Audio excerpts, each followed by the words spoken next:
Friends, welcome to our YouTube channel. अब हम अपनी शॉर्ट हैंड की क्लास में आपको आज पहले की एक्सरसाइज कंप्लीट करवाएंगे, यानी कि जो हमने कल आपको स्वर कंप्लीट करवा दिए थे उससे रिलेटेड हमने आपको एक्सरसाइज दी थी। देखिए, हमने आपको ये दिए थे जो कि शॉर्ट हैंड में लिखे हुए थे और आपको इन्हें हिंदी में लिखना था, और इधर के हमने शब्द दिए थे जो कि हिंदी में लिखे हुए थे, इन्हें आपको शॉर्ट हैंड में लिखना था। तो चलिए इनके आंसर देख लेते हैं और आप सभी अपनी शॉर्ट हैंड से स्क्रीनशॉट लेकर मैच कर लीजिएगा ताकि आपकी जो गलती है आप उसे सुधार सकें। तो देखिए, आपको इस तरह से लिख कर दिया गया था, क्योंकि डार्क जो हम लिखते हैं उसे पढ़ते हैं ब, और इस ब के पहले मोटा बिंदु लगाया गया है जिसे बोलते हैं अ का स्वर, यानी कि जो अ के स्वर की आवाज़ देता है, इसलिए इसे पढ़ेंगे अब। ये ब है और ब के बाद में सेकंड पोजीशन पर मोटा बिंदु है, इसे पढ़ेंगे बे, क्योंकि जो मोटा बिंदु होते हैं सेकंड पोजीशन पर वो ए का स्वर बताता है, इसलिए इसको बोलेंगे बे। तो आप सबसे आज इसकी स्क्रीनशॉट ले लीजिए ताकि आप लोग अपने आंसर्स के लिए इसका स्क्रीनशॉट ले लीजिए। लेकिन अगर आप नए हैं तो आप सबसे पहले वाली वीडियो देख लीजिएगा ताकि आपको पता चल सके कि हमने ये स्वर कहाँ और कैसे क्यों यूज़ किए हैं। ठीक है, तो जल्दी से आप इस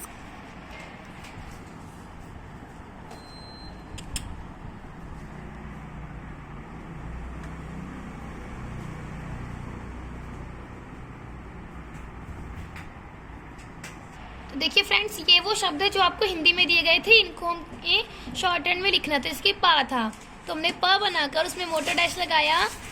ये देखिए, ये मोटा डैश है, इस तरह से ये मोटा डैश है और फर्स्ट पोजीशन पर है तो इसको पढ़ेंगे आ, यानी कि पा। देखिए, जो हम आपको इसमें हार्ड शब्द करा देते हैं, यानी कि जो दो अक्षर वाले हैं, जैसे कि देखिए ये है शाम, तो इसमें हमने श लिखा। अब देखो, स और श दोनों एक ही व्यंजन से पढ़ते हैं, इसी तरह से लिखा जाता है, स हो या श हो। आप जब इसे पढ़ेंगे तो अपने अकॉर्डिंग पढ़ लेते हैं, हमारे सेंटेंस के अकॉर्डिंग। ये स और ये म, जब हमने इस श में आ मोटा डैश लगाया फर्स्ट पोजीशन पर तो इसमें आ के स्वर की आवाज़ आएगी, इसलिए ये हो गया शाम। और इस तरह से ये रोम है, तो ये र लिखकर हमने म बना दिया, हो गया रम।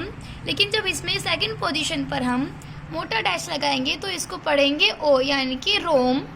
अब देखिए, जैसे ये लिखा हुआ है रमेश, तो हमने यहाँ पर र बनाया और म और ये श, मैंने बताया था स और श एक ही तरीके से पढ़ते हैं।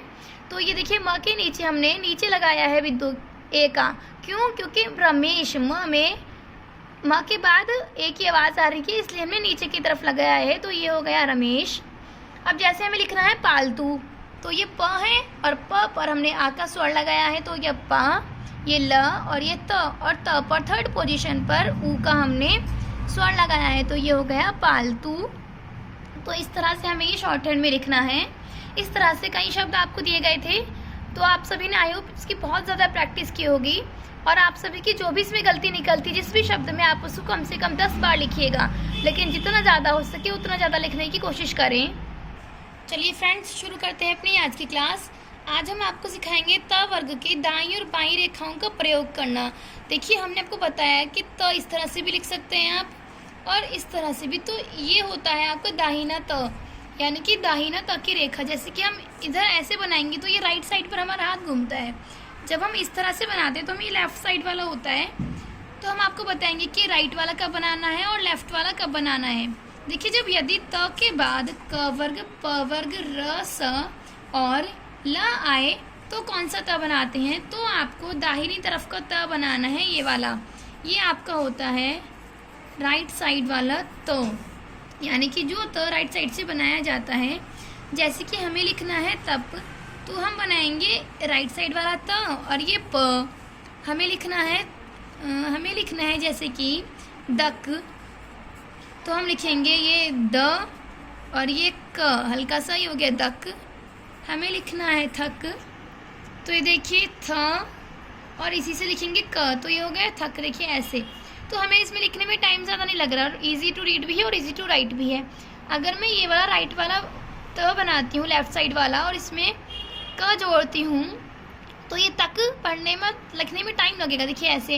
लेकिन जब आप ये वाला तक लिखेंगे तो फटाफट लिख लेंगे ऐसे। तो ये हो गया तक। इसलिए हम क वर्ग, प वर्ग और र और स और ल के साथ में राइट साइड वाले त का यूज़ करते हैं। जैसे हमें लिखना है तर, तो आप लिख देंगे ये त और ये हो गया आपका र, त और ये र। हमें लिखना है तल, तो ये त और ये ल, त ल तल। अब देखिए सेकंड क्या रूल है इसका, यदि त वर्ग के बाद च वर्ग, ह, न, व, य इनमें से कोई भी आए, यानी कि पूरे त वर्ग के बाद इसमें थ, द, ध, न सभी ऐड हो जाते हैं, अगर उन सब के बाद ये सभी आए तो आपको लेफ्ट साइड वाला त बनाना है। और वो होता है इस तरह से, देखिए ये हो गया आपका लेफ्ट साइड वाला त की रेखा। जैसे हमें लिखना है तच, तो आप लिखेंगे ये त और ये च, त च तच। हमें लिखना है तह, तो ये हो गया आपका त और ये है त है तह, ये हो गया तह। हमें लिखना है तव, तो ये त और ये व, इसको पढ़ेंगे तव। हमें लिखना है त, तय, तो ये हो गया तय और ये तय। ठीक है, तो इस तरह से लिखने में हमें आसानी हो रही है। तो आप सभी इस तरह से इनका यूज़ करेंगे ताकि आपकी प्रैक्टिस भी अच्छी और आपकी स्पीड भी अच्छी बन जाए लिखने में। अब देखिए जो होते हैं, यदि ट वर्ग, त वर्ग और म के पहले त वर्ग आए तो क्या करेंगे, जैसे कि ये हो गया तट। अगर मुझे तट लिखना है तो ये देखिए ये त और ये ट, देखिए इसमें कहीं से भी आप बनाएंगे तो आपको हार्ड नहीं लगेगा, इजी रहेगा। तो हम इसमें बोथ साइड से लिख सकते हैं, यानी कि दोनों तरफ की रेखाओं का यूज़ कर सकते हैं। ये तट आप इधर का भी बना सकते हैं, तट, तो दोनों में ही आपको कोई डिफ़िकल्टी नहीं हो रही है। ये हो गया तट। हमें लिखना है तत, तो ये हो गया त और ये तत, त और तत। ठीक है, अब हमें लिखना है तद, तो ये त और ये डार्क कर दिया तो द, ये हल्का त और इसी को डार्क किया तो द, ये हो गया तद। हमें लिखना है दम, तो ये देखिए द डार्क है और इसी में बनाया म, तो ये दम, ये द और ये म दम। दोनों में से आप कोई सा भी इसमें लिख सकते हैं। ठीक है, लेकिन इनकी आपको जैसे ऊपर हमने बताया है उनकी प्रैक्टिस आपको वैसे ही करनी है ताकि आप आगे स्पीड से शॉर्ट हैंड में लिख सकें। तो इसी तरह से आपको लिखना है। तो देखिए फ्रेंड्स, कल जैसे कि हमने स्वर को यूज़ करना सीखा था, तो ये उसी से आपको कुछ शब्द दिए गए हैं, इनको हम पढ़कर देखते हैं। जैसे कि देखिए ये लिख रहा है क और ये म है, तो ये कम हो गया, लेकिन इसके नीचे मोटा डैश लगा हुआ है और फर्स्ट पोजीशन पर है, तो इसको पढ़ेंगे काम। अब ये देखिए ये स है और ये म है, लेकिन इसमें आ का डैश है स के पीछे और वो भी मोटा है, तो ये आ का स्वर माना जाएगा, यानी कि शाम। क्योंकि हम इसे शाम तो पढ़ ही नहीं सकते, शाम कोई शब्द थोड़ी ना होता है, शाम होता है, तो हम इसे अपनी समझ से इसको शाम पढ़ लेंगे। ये देखिए ये न है और इस न पे ये व है और न के नीचे हमने डैश लगाया है मोटा, तो इसको पढ़ेंगे आ।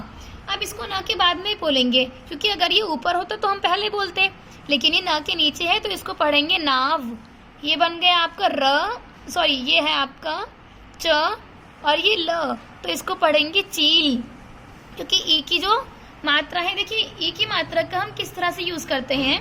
जैसे कि मैंने लिखा ये ची, अगर ये अकेला ची होता तो इसकी मात्रा यहाँ लग जाती, लेकिन क्योंकि ये चील साथ लिखा हुआ है तो इसमें ई की मात्रा यहाँ पर ट्रांसफर हो जाती है, यानी कि अगले स्वर के ऊपर लगती है चील। क्योंकि जब मैं इसे च बना रही हूँ, मैं यहाँ तो मात्रा लगा नहीं सकती ना, इसलिए हम इसी ल के ऊपर की तरफ आखिर में मात्रा लगा देते हैं, तो हम इसको पढ़ते हैं चील।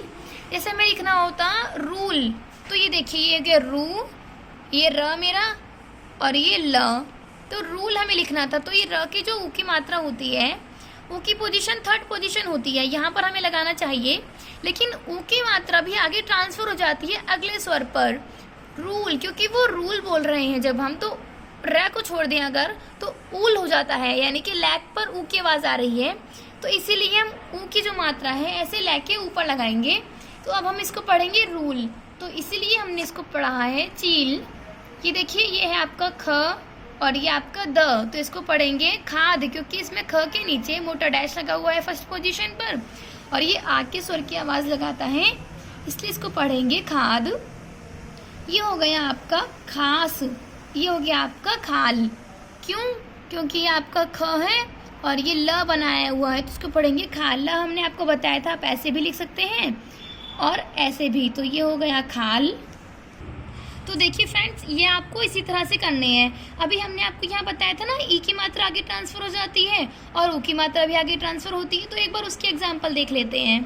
देखिए, जैसे कि आपको ये लिख कर दिया गया है, तो ये है स और ये आपका डार्क बना हुआ है और बीच में से कटा हुआ है, तो इसको पढ़ेंगे झ। तो ये सज है, लेकिन क्योंकि इसमें ये जो आपको डैश दिख रहा है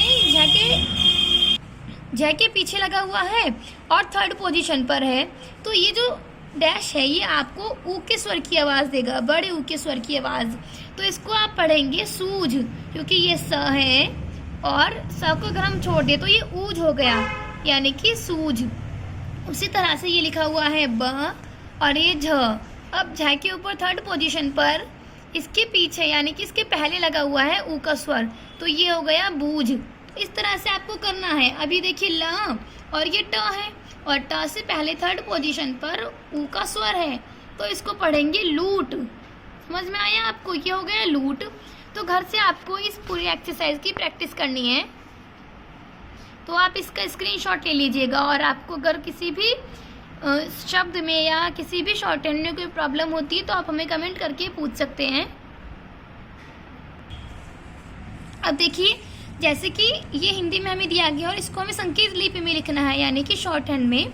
तो ये टीम लिखना है हमें। तो देखिए ट और ये मेरा म बन गया, तो ये हो गया टम। लेकिन इसमें ई का स्वर कहाँ लगाएंगे? देखिए, मैंने आपको बताया था कि थर्ड पोजीशन पर लगता है और अगले स्वर पर, अगले व्यंजन पर।